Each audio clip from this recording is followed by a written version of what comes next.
Dan Quinn stinks. Dan Quinn stinks beyond stinks.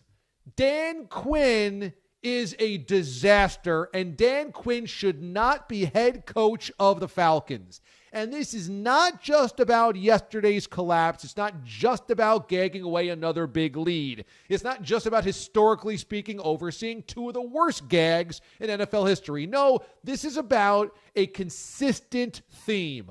Underachieve.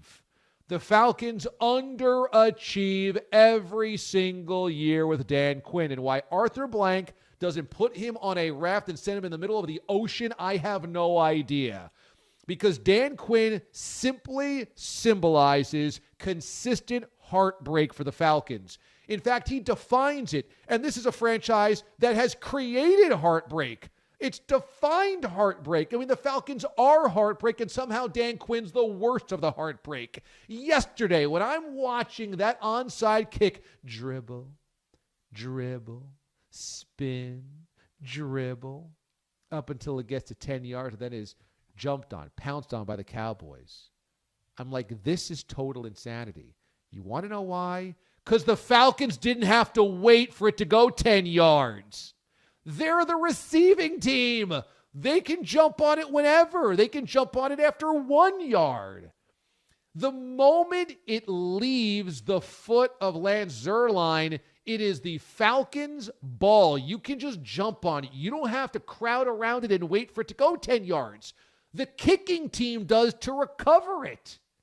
So for the Falcons to sit there and watch it, it was like they were watching, playing a game of cards or dominoes. I mean, it was like they were throwing dice. You don't have to wait. You get to jump on it. They have to wait. Was maddening. And oh, by the way, Mike McCarthy did everything in his power to give you the game.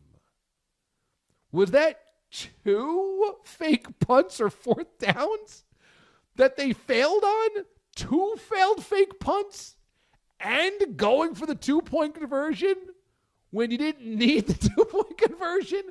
Mike McCarthy was this was the battle of two coaches trying to give you the game. I'm a bozo. No, I'm a bigger bozo. Dear sir, I hate to inform you, I'm the bigger clown. No. You will not be the bigger clown. I shall win Bigger Clown Award today. It was a bunch of red squeaky noses, oversized shoes on the sideline with headsets and play call sheets. And then for Dan Quinn to say, oh, no, we knew the onside kick rules. No, you didn't. Now you're lying. Now you're just lying. Because if you knew the onside kick rules, you would have told your guys, you don't have to wait for it to go 10 yards. You can just jump on it. And yet they're sitting around, it's got to go 10 yards. When can I jump on it? Did it go 10 yards yet? This was insanity. Absolute insanity. And it is so reminiscent of the Super Bowl. Dan Quinn's terrible. He's got one of the most talented rosters in the NFL and consistently underachieves with it. Outside of going to that Super Bowl, that was the only time he maximized what he got out of the roster. And even then, they choked away a 28-3 lead. Who knows? Maybe his history, maybe the franchise history is different if they win that Super Bowl. But I'm telling you this right now. Dan Quinn should have been fired years ago. It was obvious. It was evident he was not the right guy for the job. And then goes on that run at the end of last season to save his job. And it was the worst thing that could have happened to the Falcons. The absolute worst thing that could have happened was him seeming to get it under control in the final 5 weeks of the season, because then they just brought back a terrible head coach. Whereas there is absolutely no excuse for the way that the Falcons lost this football game, and there's no way you could convince me that they knew the onside kick rule there.